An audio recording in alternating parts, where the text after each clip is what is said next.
Hello, my name is Steve Herman, and I'm the author of Mediumship Mastery, the Ultimate Guide. This is my book on mediumship, development, and training. It's available on Amazon. I teach mediumship full-time. I work all over the United States as well as in numerous countries teaching mediumship development. And the whole purpose of this mediumship video, as well as my entire YouTube channel, is on mediumship training and mediumship development.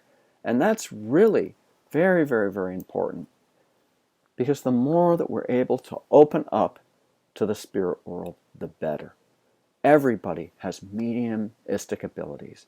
You might attend some type of circle and you develop, and this is the best way, especially if the energy is harmonious and if it's run by someone who's qualified and capable, somebody who knows what they're actually doing.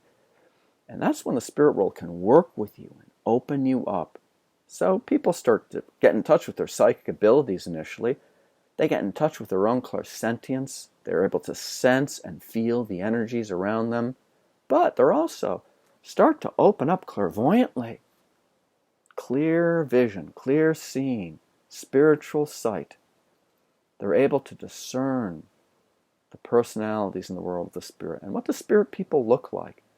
People have a lot of very interesting ideas about this. Often they've just watched all these Hollywood productions, different movies, television shows, which are quite sensationalistic.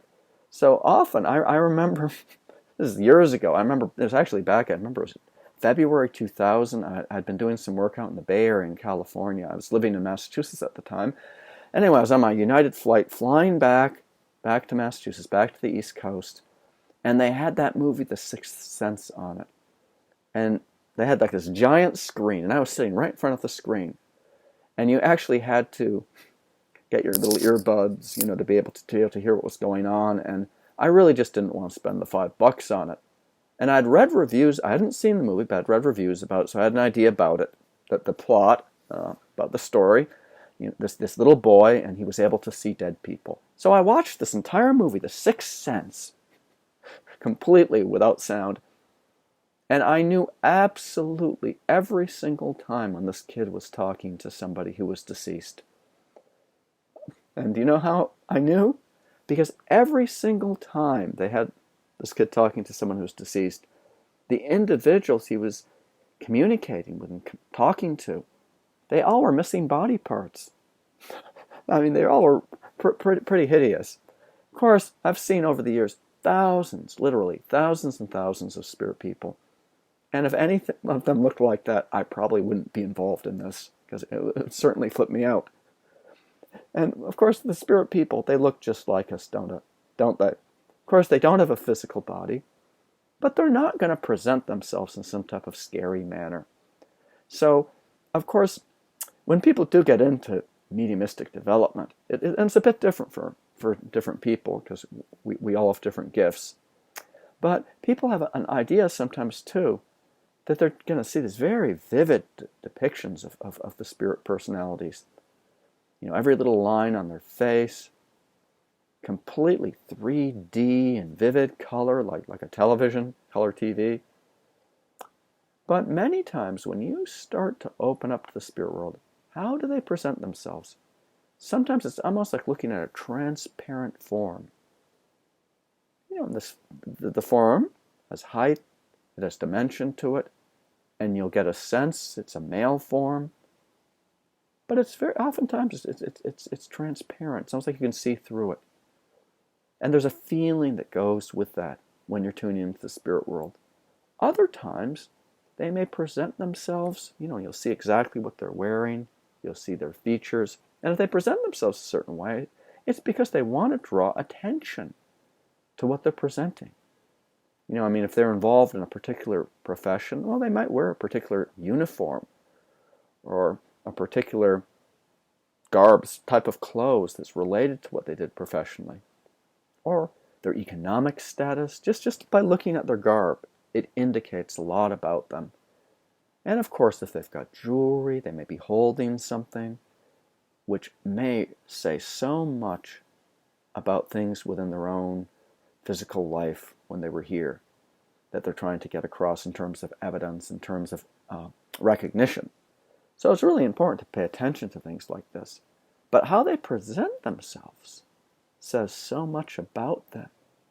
And it's not always going to be vivid. Sometimes it can be very vague and indistinct. Other times they can come in and you will see every line on their face.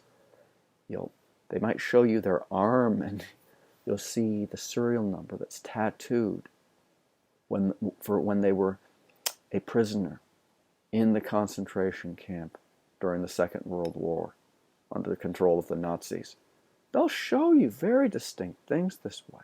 Kind of depends how you're tuned in, your particular propensities and gifts. Now, of course, where the spirit person is standing says a lot about them too. And some mediums have systems that they have established with their spirit team. So, you have one spirit positioned on the left side of the recipient. Well, that's the father's side. Well, if they're on the right side of the recipient of the message, then that's the mom's side. If they're a little bit forward, maybe they've been more recently gone into the spirit world, further back or above the person, going back a generation. I mean, it's this whole complicated type of system. It's not really that complicated. It actually can be quite simple once you get it. And different mediums, you can come up with different ways of working this way with the spirit world. It's almost like a family tree in the positioning of how the spirit comes across. But we want to observe the spirits and allow them to present themselves to you. And sometimes you can see literally right through them in your mind's eye. Other times when you perceive them, they might be standing behind the person with their hand on the shoulder, right behind the recipient of the communication that you're working with. Now, you're still actually seeing it as the idea, the impression, the vision is impressed within your own mind, but they project it in a way where it looks as though you're seeing it externally. And all of the times that they come through, they're going to come through with a feeling, with the imagery that they show you. So whenever we have any type of clairvoyance, we also really want to pay particular attention to the sense, the feeling that's going along that accompanies the particular image that we're seeing, whether it's a spirit form or some other type of image that's presented. So I hope I've given you some nice ideas to think about this that you're going to be able to apply to your work. Mediumship is fantastic, and the more that you get into it, the better. I teach a lot of online courses. I also teach a lot of in-person courses, and I have a website. I've got a lot going on. And if you have any questions about this, please feel free to get hold of me. Please subscribe. Click the little subscription button below this video and add your comments or questions. And keep up all the work and effort, because every single step you take toward working on your development, the spirit personalities, they take so many steps to connect with you. So thank you very much, and God bless you.